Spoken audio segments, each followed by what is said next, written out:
back to my channel. And if you're new, don't forget to hit the subscribe button, because that way you'll be kept up to date with all of our weekly art classes and you won't miss out on any of the good stuff. Fine lines, reflective chrome, an embossed shell effect, all with a side of magic. This tutorial has it all. So if you've been looking for the secret to creating perfect mermaid scales to go with your next mermaid manicure, then look no further, because in this tutorial I am going to show you step by step just how you can create this magical design in just a few short minutes. So grab your stuff, beauties, you don't want to miss this one. So for this design you're going to need the following things: your TNN gel polish in the shades Petal and Priscilla, some unicorn chrome powder, an eyeshadow applicator to apply the unicorn chrome powder. You'll also need a gloss top coat, a matte top coat, your TNN gel paint in black and white, your JGM Pro Series liner brush, some clear acrylic powder, and an LED lamp to cure it all. We're going to start off by applying our chosen base colour to the entire nail surface. I'm using the shade Petal from the NailNerd gel polish range, but you can use any colour as long as it would be a cover pink, sort of suitable for a French manicure look. That will be perfectly fine. So once that comes out of the lamp, we are going to go ahead and start applying our second shade of colour to the nail. So this time we're going to be applying it in a half moon style, which basically means that we're going to leave the cuticle area exposed, and we'll be applying this layer of gel in sort of like a French smile line fashion. Okay, and how we do that is by using our gel polish brush really flat. We simply inch it around bit by bit until it sweeps cleanly up towards the cuticle in a nice round perfect smile line. Okay, make sure that you don't have too much gel on your brush though, guys. If you have too much gel, you're not going to get a nice flush smile line. You will end up with a big sort of lump. But you can avoid that by just applying your layer nice and thin and making sure that you don't have too much on your brush. Once you've done that, give it a cure, 1 minute in an LED lamp, and then we're going to go in and apply a second thin coat.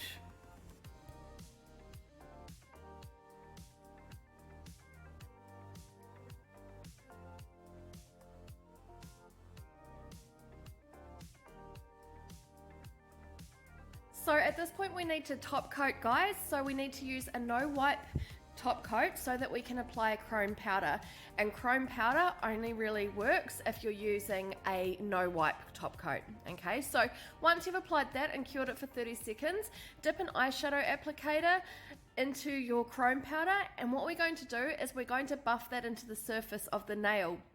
Okay, so get really stuck in there, like rub it in, buff it really quickly. What we're aiming to do is get it as reflective as possible, and how we do that is by making sure that we buff it enough that all of the pigment lays down flat. So if your pigment isn't laying flat, you're going to end up with more of a glittery, sparkly effect rather than a reflective chrome effect. But by really buffing it in there, so you can see I'm really rubbing it in, then we get a really nice reflective surface. Then to seal it all in and protect it, you want to apply one more layer of top coat and then give it another full cure of 1 minute in your LED lamp.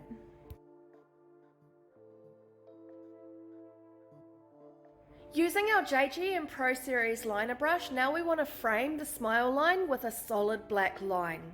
So in order to make sure that we get our line nice and straight, nice and consistent, nice and crisp, and nice and clean, we want to be balancing our hand on our pinky finger. Make sure that you add a little bit of pressure to it as well, guys, because that is going to draw the pressure out of the fingers that I'm holding my brush with, and it puts all of that pressure in my little finger, which allows me to be light-handed and it allows me to paint in a controlled manner. Also, whenever you're painting any line work, it's not a race. Slow down. When you paint nice and slowly, you are painting controlled. and concise. When we try and speed up and go too fast and we start painting really quickly, you end up flicking your brush, which is not what we're trying to do. We're not trying to flick our brush, we're trying to direct it in a very controlled manner.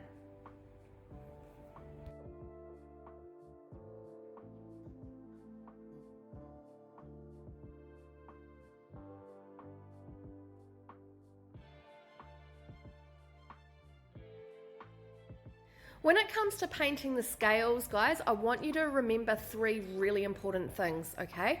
Number 1, every single scale needs to be the same shape and the same size.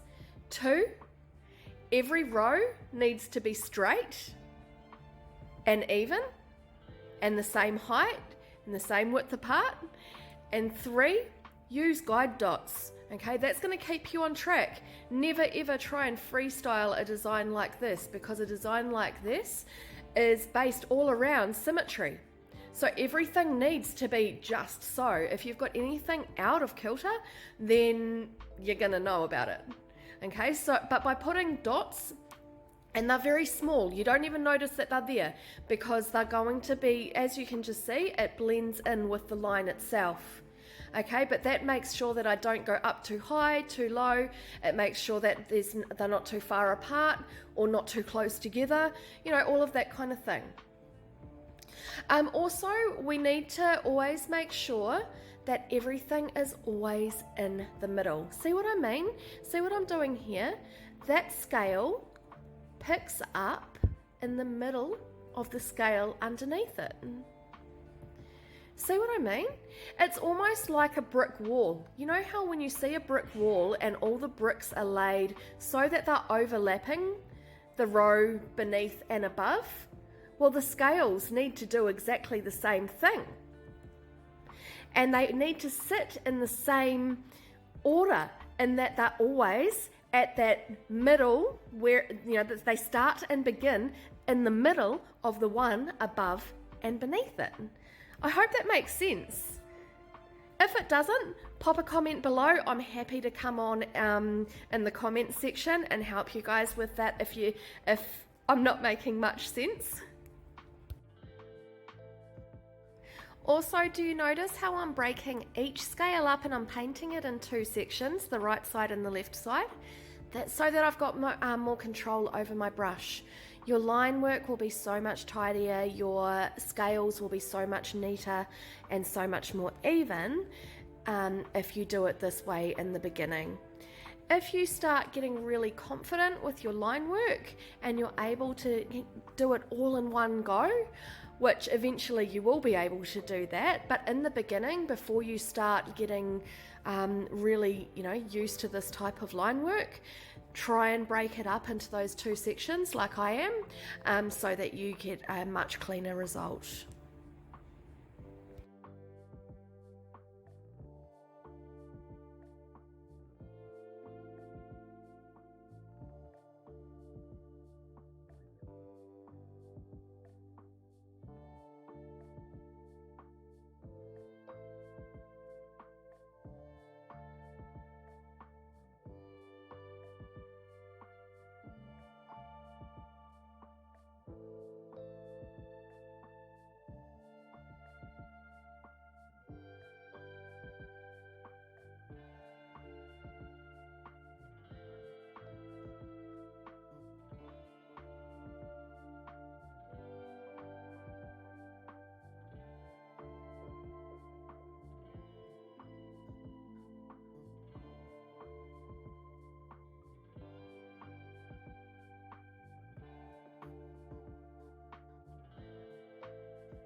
So once we get to the end of the nail, you want to just chuck that into an LED lamp, give it a 30-second cure, and then we will be doing a glossy top coat on top of that, and then we'll pop that back into the LED lamp again for 1 more minute.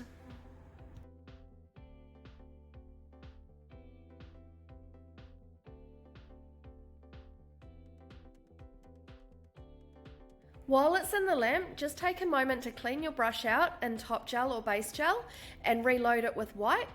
And now we're going to come in and start creating our shell.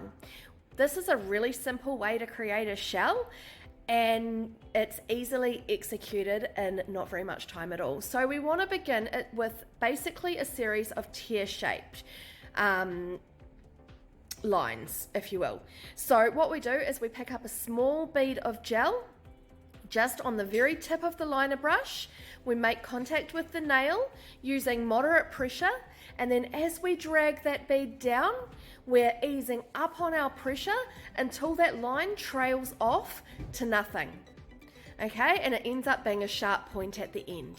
So we want to angle each teardrop shape, if you will, a little bit more. Put it on a little bit more of an angle than the one before it. See what I mean? And they all start like leaning in towards each other or fanning out from the center, however you want to look at it. So we'll do one more on each side. So put your brush down, moderate pressure, and then drag down, easing up as we near the center, and it will taper off to a sharp point. One more time, let's have a closer look. So we pop our brush down, and I push down a little bit here. See that? And now I'm going to start dragging it down to the center, easing off to nothing.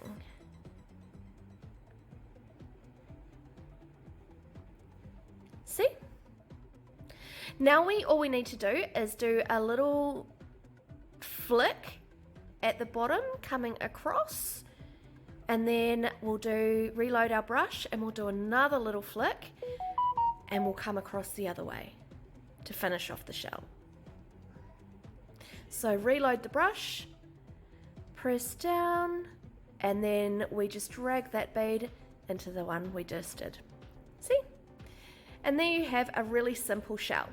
So what we do now, before we start curing it, do not cure the gel, but you sprinkle clear acrylic powder on it and then pop it in the lamp for 30 seconds to cure, and then you brush off the excess acrylic powder, and what you're left with is this embossed sort of matte surface that even to touch it, it feels fuzzy.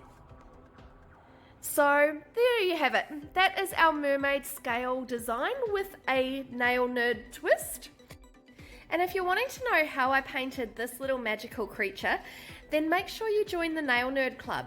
I'm going to pop a link in the description below, but basically it's an exclusive growing community of like-minded nail nerds where every week we learn a new design. You get a little bit more one-on-one, you get coaching, you get unlimited support, the works. So anyway, if you're interested, the link is in the description below.